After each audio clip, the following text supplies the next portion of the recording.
મેં કીધું મારા ગામ ડેડિયાપાડામાં મારો મત વિસ્તાર છે, ત્યાં વડાપ્રધાન શ્રી પોતાનો કાર્યક્રમ કર્યો, કયા વિભાગે કેટલો ખર્ચો કર્યો મને જરા માહિતી આપો.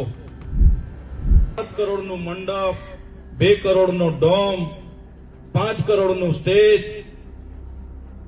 2 કરોડના ચા નાસ્તો, 7 કરોડની બસો, 2 કરોડના તો ટોયલેટ વાન ખરા ને એને 2 કરોડ રૂપિયા અલગ ને ડિનર ના અલગ. એક એક જણે 8,000 નું ખાધું એક દિવસ. 3,000 ની ડીશ. અહીંયા આપણા છોકરાઓ, અહીંયા ગોળદા આશ્રમ શાળા છે ને, એવી આશ્રમ શાળામાં આપણા છોકરાઓ ભણે છે, એનું મહિનાનું ફૂડ બિલ કેટલું આવે ખબર છે તમને? 2100 રૂપિયા. આજે પરિસ્થિતિ બહુ ખરાબ.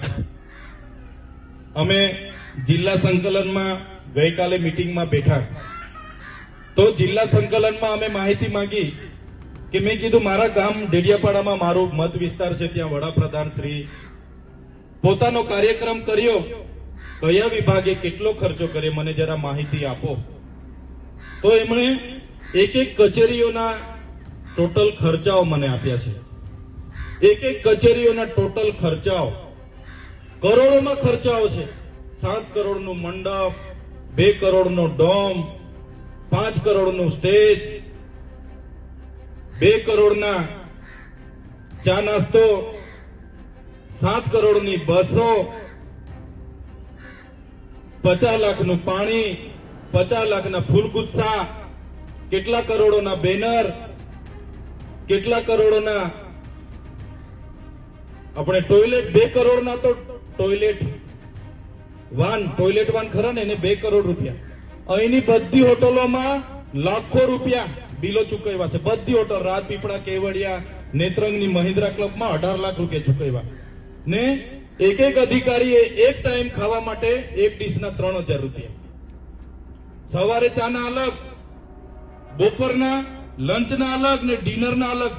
એક જણે 8,000 નું ખાધું એક દિવસ. 3,000 ની ડીશ.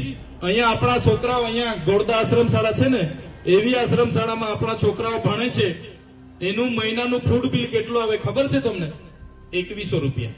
2100 રૂપિયામાં એને આખો મહિનો, એમાં એનું રૂમની લાઇટ આવી ગઈ, પંખો આવી ગયો, એનું પાણી આવી ગયું, એનો બિસ્તરો આવી ગયો. 2100 રૂપિયા મહિનો એટલે 70 રૂપિયા પર ડે પડે. 70 રૂપિયા પડે ને. 70 રૂપિયામાં એની લાઇટ આવી ગઈ, નાવાનું પાણી આવી ગયું, પીવાનું પાણી આવી ગયું, એમાં સવારનો નાસ્તો આવી ગયો, બપોરનું જમવાનું, સાંજનું બી જમવાનું એમાં જ આવી ગયું, એમાં ગાદલું આવી ગયું, પલંગ આવી ગયું, બધું જ 70 રૂપિયામાં.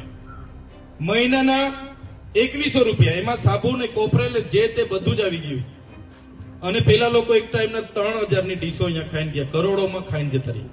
તો મારે કહેવાનું એવું, મારો એનો ફોન આવ્યો, સાહેબ સિકલ સેલના અમારી જે અમને સહાય મળતી હતી, સિકલ સેલની મળતી નથી. મેં અધિકારીને ફોન કર્યો કે ભાઈ સિકલ સેલ જે અમારા બાળકો પીડાય છે ને એમાંથી કાઢવા માટે, લીલી શાકભાજી ખાવા માટે જે આદિજાતિમાંથી ગ્રાન્ટ મળે છે, કેમ તમે આપતા નથી? માર્ચ મહિનાથી કેમ બંધ છે? એને મને કીધું સાહેબ ગ્રાન્ટ નથી. આપણા બાળકોની શિષ્યવૃત્તિ છેલ્લા 2 વર્ષથી બંધ છે. પેલા અધિકારીને મેં પૂછ્યું કે ભાઈ કેમ તમે શિષ્યવૃત્તિ નથી આપતા? ગ્રાન્ટ નથી. આદર્શ નિવાસી અને તમામ શાળાઓમાં છોકરાઓને 2 જોડી કપડા આપવાના, બૂટ આપવાની જોગવાઈ છે, એ ગયા વર્ષથી મળ્યા નથી. મેં પૂછ્યું કેમ આપતા નથી? તો ગ્રાન્ટ નથી. અને અહીંયા તમે 50 કરોડના પ્રોગ્રામો તાઇફા કરીને અમારો ગ્રાન્ટ વાપરીને જતા રહો. કઈ કેટલું વ્યાજબી છે આ પ્રોગ્રામ થયો? આટલા બધા આદિજાતિના ગ્રાન્ટના, આપણા ગ્રાન્ટના પૈસા વાપરાયેલા છે.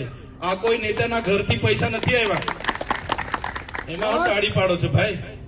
આપણા છોકરાઓના આંગણવાડીના બિલો મંજૂર નથી થતા, ગ્રાન્ટ નથી એના માટે, અને એ પૈસા અહીંયા તાઇફાઓમાં આ લોકો વાપરે છે.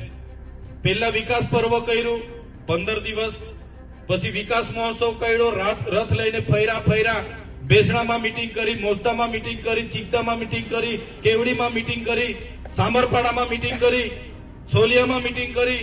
એ પૈસા કોના છે?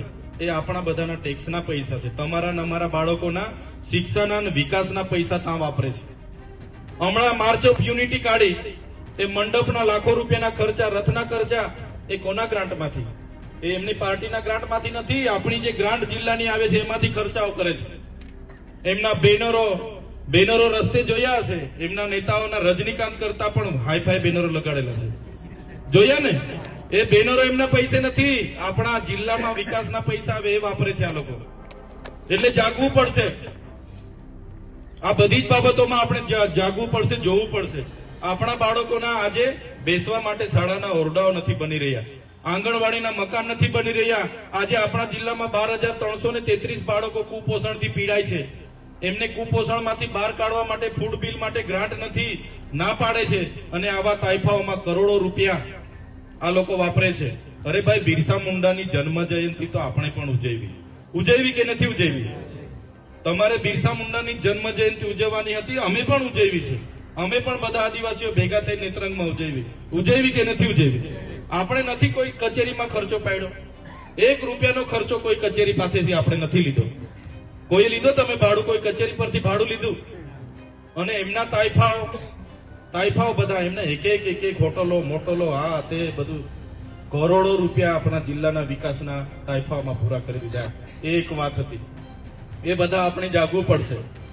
સાથે સાથે બીજી વાત કરું તો આજે તમે